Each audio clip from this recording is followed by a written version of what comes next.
Hello everyone, my self doctor Rahul. और अगर आप ऐसा सोचते हैं कि कमर दर्द, सियाटिका और डिस्क बल्ज का प्रॉब्लम किसी सर्टन एज में ही होता है, if you think like that, तो आप गलत हैं। क्योंकि मेरे पास जो पेशेंट हैं, शी इज़ 13 ईयर ओल्ड 13 साल की बच्ची है जिसको कमर में डिस्क बल्ज की प्रॉब्लम है। और डिस्क बल्ज के बाद डॉक्टर ने उनको ऑपरेट की सलाह दी है, सर्जरी की सलाह दी है, क्योंकि L5-S1 में डिस्क काफ़ी प्रोलैप्स्ड हो गई थी।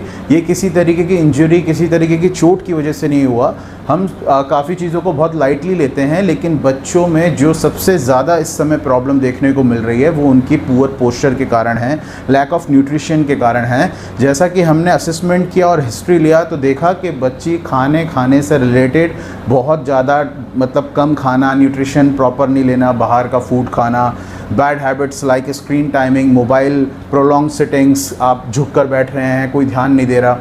तो ये छोटी छोटी चीज़ें जो लोग पेरेंट्स आजकल अवॉइड करते हैं, उसके कारण बच्चों में इस तरीके की डिफ़ॉर्मिटीज़ हो रही हैं जो किसी हैवी इंजरी से रिलेटेड नहीं है। बस इन छोटी छोटी हैबिट्स से होकर वो अब केस ऐसा हो गया है कि जिसमें पेन की इंटेंसिटी इतनी ज़्यादा थी कि डॉक्टर सेड फॉर सर्जरी। इस तरीके की प्रॉब्लम किसी बच्चे में है, वो आपको बोल रहा है कि वो खेल नहीं पा रहा, थक रहा है, या फिर उसको बैक एक हो रहा है, उसको एंकल पेन हो रहा है, तो उसको इतना लाइटली ना लें, क्योंकि बच्चों में होता रहता है, बच्चे गिरते रहते हैं। बहुत कॉमन मिथ्स हैं जो आजकल फैमिलीज़ में हैं।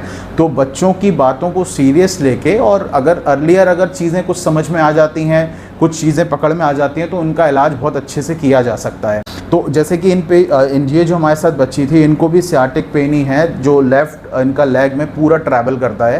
तो अगर किसी बच्चे को इस तरीके की प्रॉब्लम है तो फिजियोथेरेपिस्ट को दिखाएं, अर्लियर असेसमेंट कराएं, चेकअप कराएं, जिससे कि ये सब चीज़ें बहुत ईजीली ठीक हो सकती हैं। Thank you.